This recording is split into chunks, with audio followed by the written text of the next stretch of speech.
All right, we're talking about co-ownership, but before we talk about co-ownership, we want to talk about if one person or one entity owns property, okay? And it's probably the second most confusing term in the whole book. Okay? If only one human being or one corporation or one partnership, not partners, one partnership, fill in the blanks of any other recognized entities. If there's only one owner, that owner owns in severalty. And every normal human's going to think severalty means there are several people. What's the root of severalty? Sever. It's been severed from everybody else, so that's why the term is in there. Okay? So just remember, stupid definition, several means one. So when it comes to ownership, ownership in severalty means there is only one owner. Now, if you have two or more owners, that's called co-ownership. And that is on page 50 and 51, we're getting to there. Okay. The first thing that I want to do is get two things up here. We're going to have tenants in common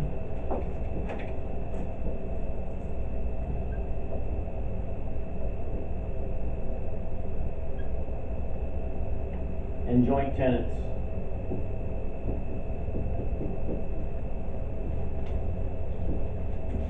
And I'm doing what's in your handout just in a different format. I think it makes it, for me, it makes it happier. Okay. I want to talk to you about joint tenants first, because it seems to make, to me, talking about tenants in common easier. Okay? When you have joint tenants,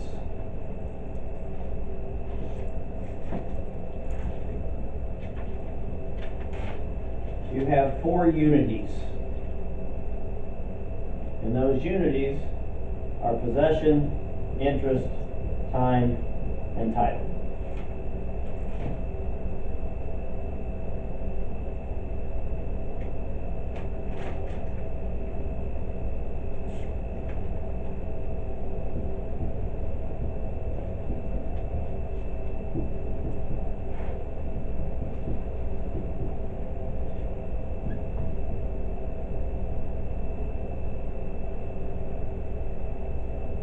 All of these have to be the same for people to be joint tenants.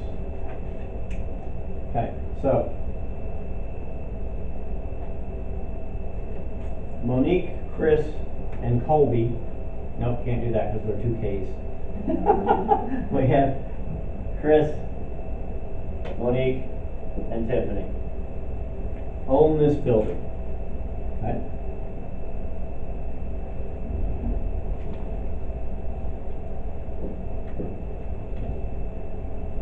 There are 6 floors. So theoretically, Chris owns 1 and 2. Colby owns, nope, not Colby, sorry, I took you out of this example. Monique owns 3 and 4. Tiffany owns 5 and 6. Not true. When you are joint tenants, you all own everything. And Tiffany can't say, hey guys, you stay off 5 and 6. You can do what you want down there. I'm taking. Can't do that. Everybody owes everything, so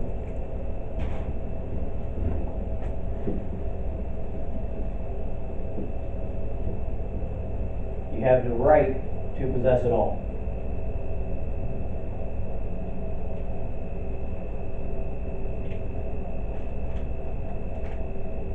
With respect to interests, they have to be the same. So it would have to be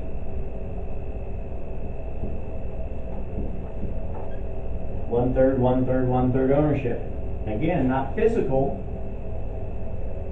but let's say the building's worth $1 million.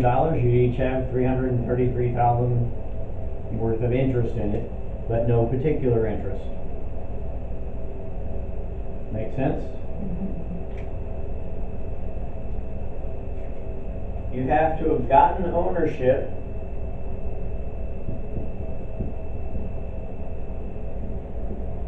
at the same time.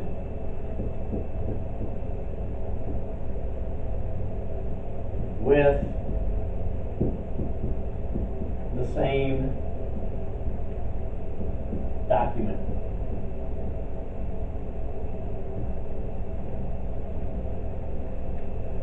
Remember I talked to you the other night. It says there are two uses for the word title. One would be the evidence, the deed, that's the document, and the other is the ownership. So the ownership you had to have gotten with the same document. You had to have gotten it at the same time. So let me give you an example and you tell me, is this a joint tenancy? These three people that we've been using in my example bought a property together.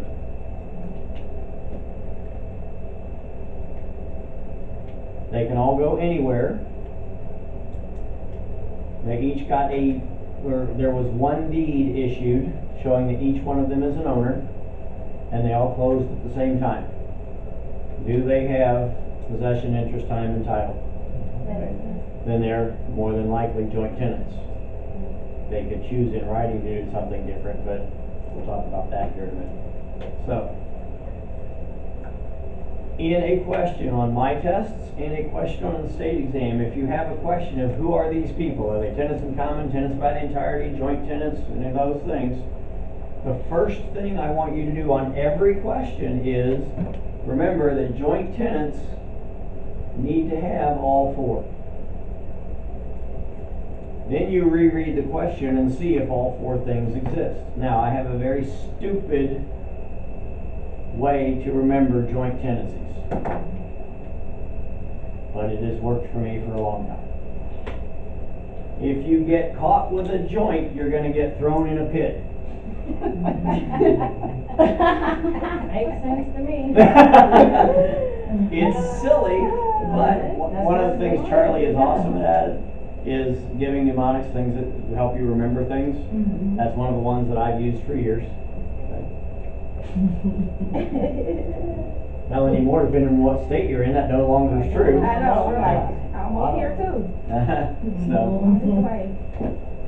So, anytime you read the question, think about this. Let me give you an example of a question that I know is asked in practice tests, etc. I own a property. I give half of it to my daughter when she turns 21. 2 years later, my son turns 21. And I give a new deed to him that says, you and Annie are now joint tenants in Blackacre Farm, each of you owning 50%. Are they joint tenants? No.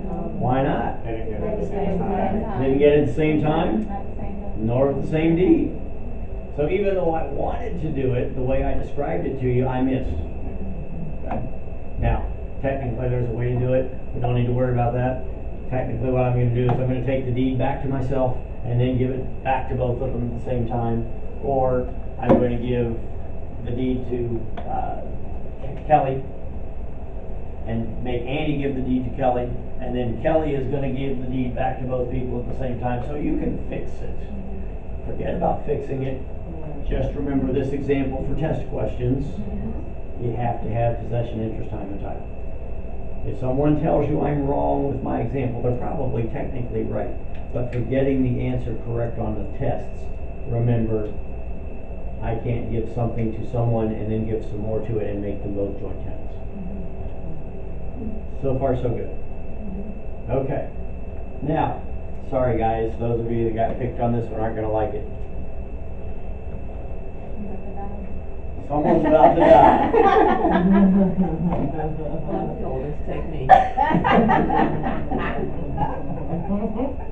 Colby's really happy that his name started with K. Okay?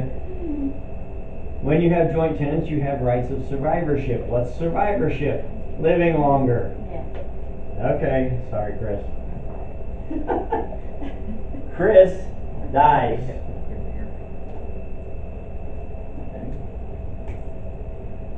rights of survivorship mean when one person dies, the survivors Half and half. get what's left. It's all, is that you? Said half and half? Gosh, you're perfect.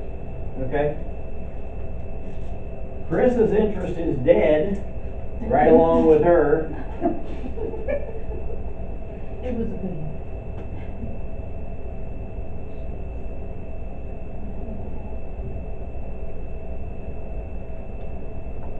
And the two survivors now have half each.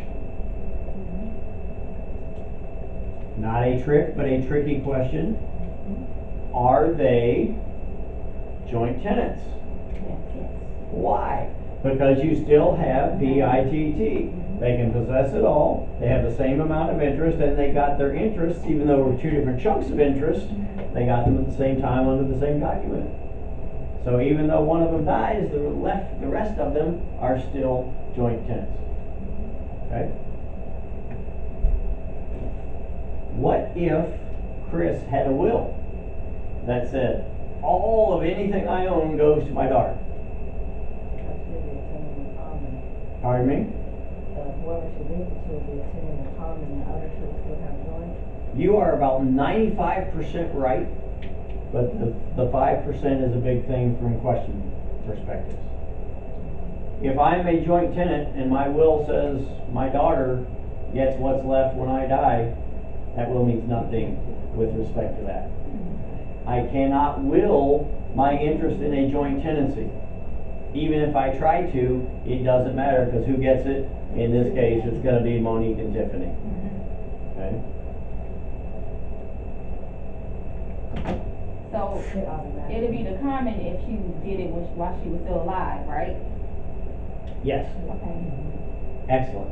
Okay?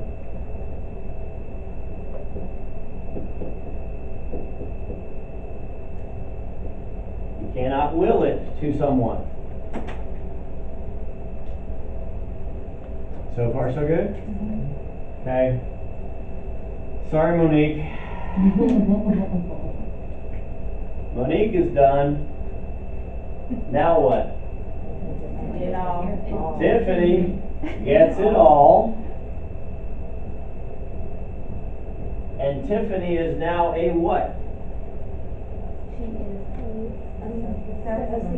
Pardon me? Owner in severalty. Because she's the only sole owner now. She owns it in severalty. She is a severalty owner. You're going to hear different ways you can say it, but severalty means there's one survivor.